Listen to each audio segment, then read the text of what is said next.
ጤና ይስጥልኝ አድማጮች፣ ርዕሶቹን በማስቀደም የዕለቱን የዓለም ዋና ዋና ዜና እነሆ። በደቡብ ምዕራብ ኢትዮጵያ ክልል በጉብኝት ላይ የነበሩ ሁለት የቱርክ ዜጎችና አንድ ኢትዮጵያዊ አሽከርካሪ ማንነታቸው ባልታወቁ ታጣቂዎች ተገደሉ። ታጣቂዎቹ ጥቃቱን የፈጸሙት በክልሉ ምዕራብ ኦሞ ዞን ሱሪ ወረካ ኮካ ቀበሌ ውስጥ ነው። ምዕራብ ወለጋ ዞን ውስጥ ለመስክ ስራ የወጡ የቴሌኮም ሰራተኞች በታጣቂዎች መታገታቸውን ነዋሪዎች ተናገሩ። የአካባቢው አስተዳደር ባለስልጣን ግን ስለ ሰራተኞቹ መታገድ መረጃ የለኝም ብለዋል። የኤርትራው ፕሬዝዳንት ኢሳያስ አፈወርቂ የኢትዮጵያው ገዢ ብልጽግና ፓርቲ አጀንዳ ቀርጾ ህዝቡን ወደ ሁከት ለማስገባት ጦርነት አውጇል በማለት ወነጀሉ። በሱዳን የፈጥኖ ደራሽ ኃይል ትናንት ሰኞ በደቡብ ምስራቃዊ የሲንጃ ከተማ በፈጸመው የድሮን ጥቃት 27 ሰዎች ተገደሉ። በዩጋንዳ ምርጫ ድምፅ መስጫ 2 ቀናት ሲቀሩት የኢንተርኔት አገልግሎት እንዲቋረጥ ትዕዛዝ ተላለፈ። ለ40 ዓመታት ዩጋንዳን የመራት ዩዌሪ ሙሴቬኒ የስልጣን ዘመን ያራዝማል የተባለው ምርጫ ከመደረጉ በፊት ኢንተርኔት ማቋረጥ ማስፈለጉን የሀገሪቱ የኮሚኒኬሽን ሚኒስቴር አስታውቋል። በመንግስት የተቃውሞ አመፅና ድጋፍ ማል እየተናጠች በምትገኘው ኢራን የሟቾች ቁጥር 646 መድረሱ ተነገረም። የሀገሪቱ መንግስት በመገናኛ ዘዴዎች ላይ ጥሎ የነበረውን አጠቃላይ እቅባ እያላላ ነው ተብሏል። ዜናውን በዝርዝር በደቡብ ምዕራብ ኢትዮጵያ ክልል በጉብኝት ላይ የነበሩ ሁለት የቱርክ ዜጎችና አንድ ኢትዮጵያዊ አሽከርካሪ ማንነታቸው ባልታወቁ ታጣቂዎች ተገደሉ። ታጣቂዎቹ ጥቃቱን የፈጸሙት በክልሉ ምዕራብ ኦሞ ዞን ሱሪ ወረዳ ኮካ ቀበሌ ውስጥ ነው። በቀበሌው ለደቂቃዎች የዘለቀ የተኩስ ሩምታ መስማታቸውን ለዶይቼ ቬለ የተናገሩ ሁለት የአካባቢው ነዋሪዎች በስፍራው ሲደርሱ ሁለት የውጭ ሀገርና አንድ ኢትዮጵያዊ መልክ ያለው ሰው ተገድለው መመልከታቸውን ገልጸዋል። የሟቾቹ አስክሬን በመከላከያ ሰራዊትና በአካባቢው የጸጥታ አካላት አማካኝነት ወደ ሚዛን ከተማ መወሰዱንም የዓይን እማኞቹ ጠቅሰዋል። ደቡብ ምዕራብ ኢትዮጵያ ህዝቦች ክልል መንግስት ሰዎቹ መገደላቸውን አረጋግጧል። ክልሉ ጥቃት አድራሾቹን የአርብቶ አደር ሽፍቶች ናቸው ብሏል። የክልሉ መንግስት የሰፈር ሽፍቶች ሲል በመግለጫው የጠቀሳቸው ጥቃት አድራሾቹም ለዝርፊያ ብለው ክብሩ የሆነውን የሰው ልጅ ህይወት አጥፍተዋል። የክልሉ መንግስትና ህዝብ በጥቃቱ ለጠፋ የሰው ህይወት የተሰማውን ጥልቅ ሐዘን ይገልጻል። ለሟች ቤተሰቦችና ወዳጆችም እንዲሁም መጽናናትን ይመኛል ብሏል። ክልሉ ይህንን አረመኔያዊ ድርጊት የፈጸሙትን ሽፍቶች ተከታትሎ ለህግ ለማቅረብ የተቀናጀ የጸጥታ ኃይል በማሰማራት ሰፊ የህግ ማስከበር ስራ እያካሄደ ይገኛል ያለው የክልሉ መንግስት መግለጫ የአካባቢው ማህበረሰብ እንቅስቃሴያቸውን በመከታተልና ለጸጥታ ኃይሉ አስፈላጊውን ጥቆማ በመስጠት እንዲተባበር ሲልም ጥሪውን አቅርቧል። ምዕራብ ወለጋ ዞን ውስጥ ለመስክ ስራ የወጡ የቴሌኮም ሰራተኞች የአካባቢው አስተዳደር ባለስልጣን ግን ስለ ሰራተኞቹ መታገት መረጃ እንደሌላቸው ተናግረዋል። በዞኑ ቂልጡ ካራ እና ቦጂ ድርመጂ ወረዳዎች ባለፈው አርብ 2 የኢትዮ ቴሌኮም እና 9 የዜድቲ የተባለ ቻይና ኩባንያ ሰራተኞች በታጣቂዎች ታግተው መወሰዳቸውን አንድ የአካባቢው ነዋሪ ለዶይቼ ቬለ ተናግረዋል።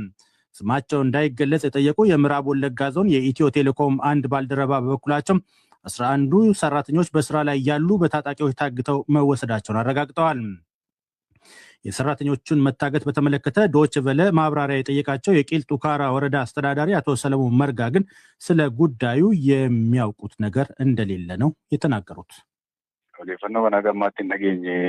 እስካሁን አልሰማሁም። ለስራ ሲሄዱ የትም ይሁን ከኛ ጋር ተነጋግረው ነው የሚሄዱት። እንዲህ አይነት ቦታ እንሄዳለን ብሎ ለእኛ ያሳወቀ አካልም የለም። የሰማነውም ነገር የለም። ተፈጠረ ስለተባለውም ችግር የሰማነው ነገር የለም። እንደዚያም ሆኖ ግን በታጣቂዎች እጅ ከወደቁ ቀናት ያስቆጠሩ ሰራተኞች ያሉበት ሁኔታ በውል አልታወቀም። ኢትዮጵያ መንግስትም ሆነ የቴሌኮም ኩባንያዎቹ ስለ ሰራተኞቻቸው መታገት በይፋ ያሉት ነገር የለም። ነገር ግን ታጣቂዎቹ ሰራተኞቹን ለመልቀቅ በሚሊዮን የሚቆጠር ገንዘብ ቤዛ መጠየቃቸው ተዘግቧል። የኤርትራው ፕሬዝዳንት ኢሳያስ አፈወርቂ የኢትዮጵያ ገዢ የብልጽግና ፓርቲ አጀንዳ ቀርጾ ህዝቡን ወደ ሁከት ለማስገባት ጦርነት አውጇል በማለት ወነጀሉም። ፕሬዝዳንቱ ትናንት በሀገሪቱ መንግስታዊ ቴሌቪዥን ቀርበው ባደረጉት ቃለ ምልልስ በቀጠናዊና ዓለም አቀፋዊ ጉዳዮች ላይ ስድብ የቀላቀለ ትችትና ወቀሳ አቅርበዋል። የፕሬዝዳንቱ ቃለ ምልልስ የተሰራጨው በኢትዮጵያና በኤርትራ መካከል እየተካረረ የሄደው የዲፕሎማሲ ቀውስ እየተባባሰ በሄደበት ወቅት ነው። ፕሬዝዳንቱ ስለ ኢትዮጵያ የገዢ ፓርቲ ተጠይቀው በሰጡት መልስ ከእስከዛሬው የኢትዮጵያ ስርዓቶች የተለየ በማለት ነበር የገለጹት። የጦርነት አዋጁ ጸረ የኢትዮጵያ ሕዝብ ነው ያሉት ፕሬዝዳንቱም ጦርነቱ ከቀይ ባህር ይልቅ የናይል ጦርነት ነው በማለት ነበር የገለጹት። ፕሬዝዳንቱ የሱዳን የእርስ በርስ ጦርነትና የቀጠናውን ወቅታዊ ሁኔታም አንስተዋል።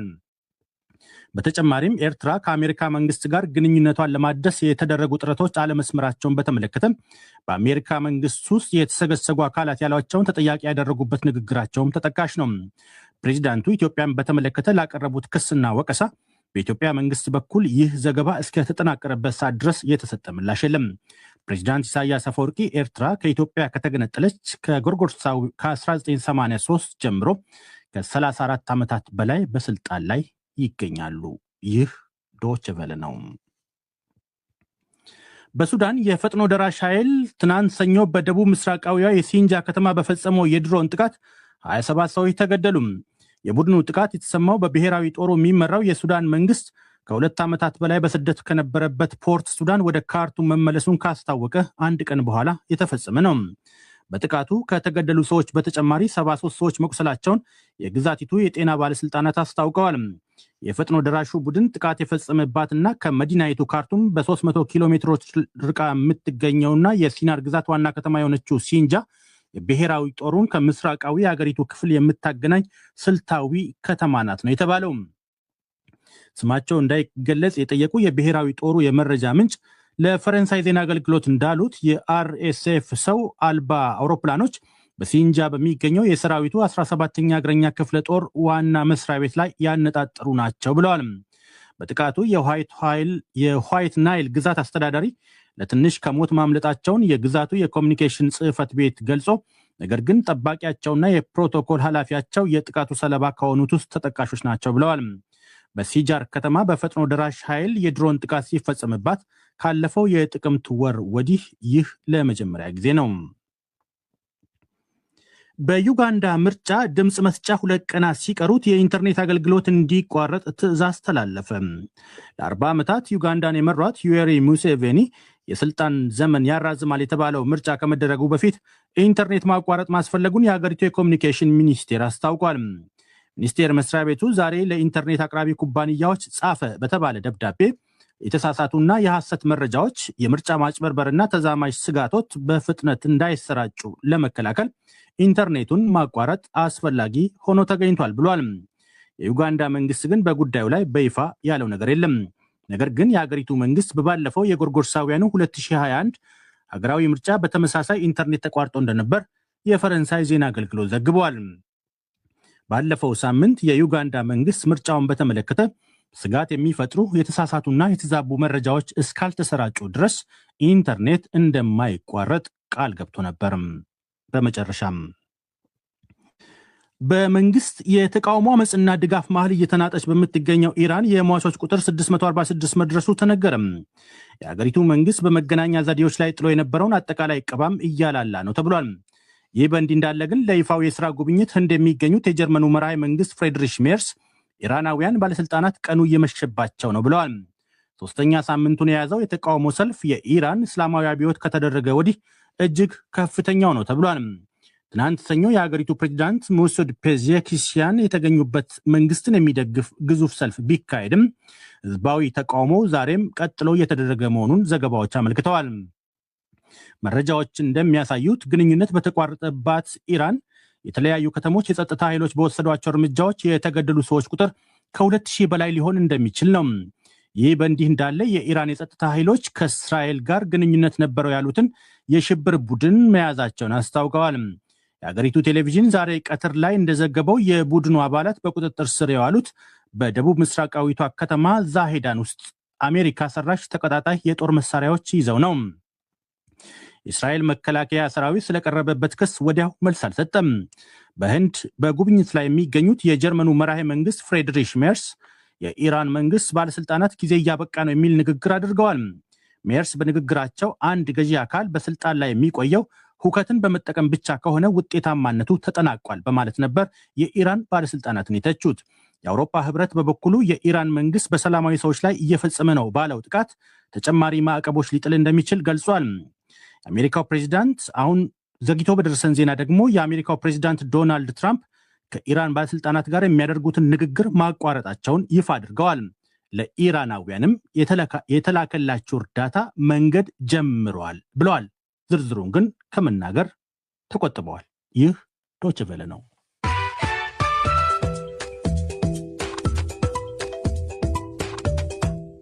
አድማጮች ዜናውን ለማብቃት ርዕሶቹን አንድ አፍታ ላስታውሳችሁም። በደቡብ ምዕራብ ኢትዮጵያ ክልል በጉብኝት ላይ የነበሩ 2 የቱርክ ዜጎችና አንድ ኢትዮጵያዊ አሽከርካሪ ማንነታቸው ባልታወቁ ታጣቂዎች ተገደሉ። ምዕራብ ወለጋ ዞን ውስጥ ለመስክ ስራ የወጡ የቴሌኮም ሰራተኞች በታጣቂዎች መታገታቸውን ነዋሪዎች ተናገሩ። የኤርትራው ፕሬዚዳንት ኢሳያስ አፈወርቂ የኢትዮጵያ ገዢ የብልጽግና ፓርቲ አጀንዳ ቀርጾ ህዝቡን ወደ ሁከት ለማስገባት ጦርነት አውጇል በማለት ወነጀሉም። በሱዳን የፈጥኖ ደራሽ ኃይል ትናንት ሰኞ በደቡብ ምስራቃዊ ሲንጃ ከተማ በፈጸመው የድሮን ጥቃት 27 ሰዎች ተገደሉ። በዩጋንዳ ምርጫ ድምፅ መስጫ 2 ቀናት ሲቀሩት የኢንተርኔት አገልግሎት እንዲቋረጥ ትዕዛዝ ተላለፈ። በመንግስት የተቃውሞ አመፅና ድጋፍ መሃል እየተናጠች በምትገኘው ኢራን የሟቾች ቁጥር 6